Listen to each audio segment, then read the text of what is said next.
has grown up loving the Ninja Turtles, has wanted to visit the turtle lair, which I got to do on this movie, which was like a total dream come true. When the lair got blown up in movie 1, we knew we had to redesign it. We all walked into the lair at the same time, and yeah, I mean, it's just drop dead.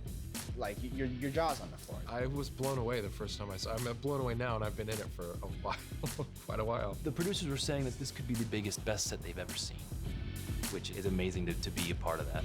This lair is humongous. I think you can fit 3 of the first turtle lair into this ginormous lair here. There's so much, you can never get this in one shot, let alone 50 shots. The space is as immense horizontally as it is vertically. So when you look up, you get this incredible perspective of sewer tubes and distant subway tunnels, and they're in the underbelly of New York.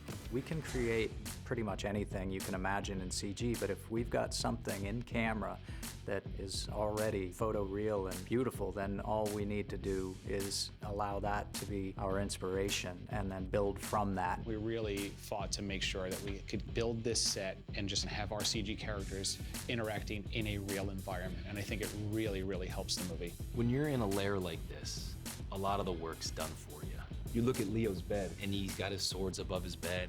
You have all of these clues just to help you build this world.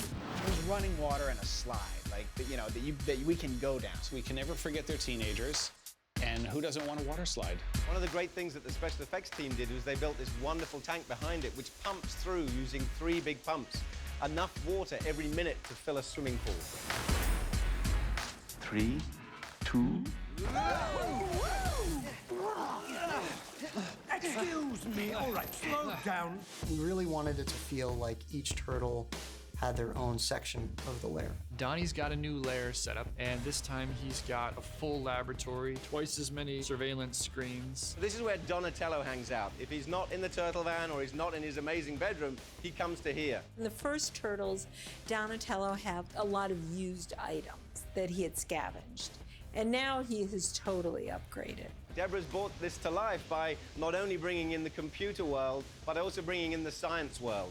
Donnie will come in here and he'll track the foot and he'll see what's going on with Shredder, but then he will also use his science lab to break down and to look at the purple ooze that is given to him. If we could get our hands on more of this stuff, it could be life-changing. One of the interesting challenges we have is that turtles are much bigger than humans, and they've got this big shell behind them. So therefore, the simple things like sitting in a chair is very, very difficult. So we had to come up with a whole new way of how the turtles would actually sit. This is made for the turtles because it's a skateboard chair, which Eric Felberg designed. And it was used in Turtle 1. It's always Donnie's chair, the skateboard chair, because it fits the turtle shell. When you first go up the stairs into the bedroom, Leo, who's the older brother and feels like he's a little bit more superior, he has "Do Not Enter" stamped on the side of his bed there because he's the older, bigger brother. Leonardo is the best ninja of the group, and training is very important to him, so his bed is perfectly made, and his sword is always being sharpened, and his bonsai tree is clean. You then walk over to Donnie's bedroom. Donnie's bed's the coolest. It's got a cutout in the wall. So we created this sort of mattress that went around so that as a turtle you can actually sleep a lot better on a round surface than you can on a flat surface. And he's got all these computer screens and everything up. He has 4 different televisions, he has Xbox all over the place. The way that he thinks, he just writes stuff down. Every time that he thought of something, we said that he'd be writing down equations on the wall. So if you look very carefully at his bedroom and throughout the set, you'll see that he's just scribbled and just written things everywhere. You can tell he doesn't do a lot of sleeping.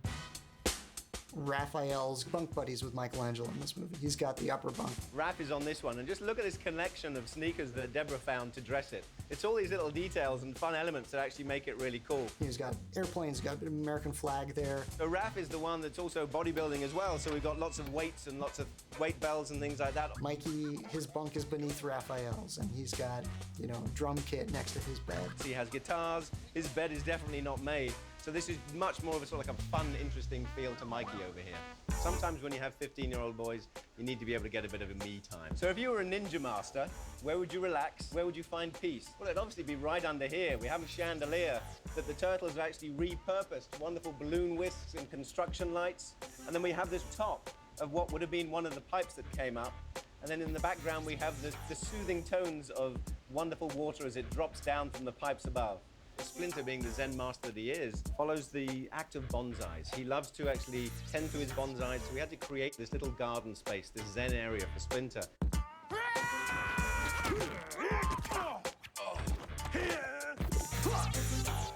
Giant rat 1, new guys 0. This is the kitchen.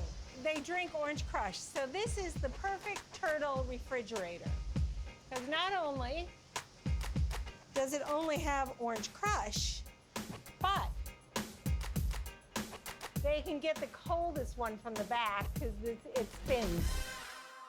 Part of the benefit of having such an amazing lair is being able to hang out in it on all the downtime between takes and to discover things that the designers put there, that the set dressers have put, that you had no idea were there. The detail in this set is ridiculous. It really feels like they live there.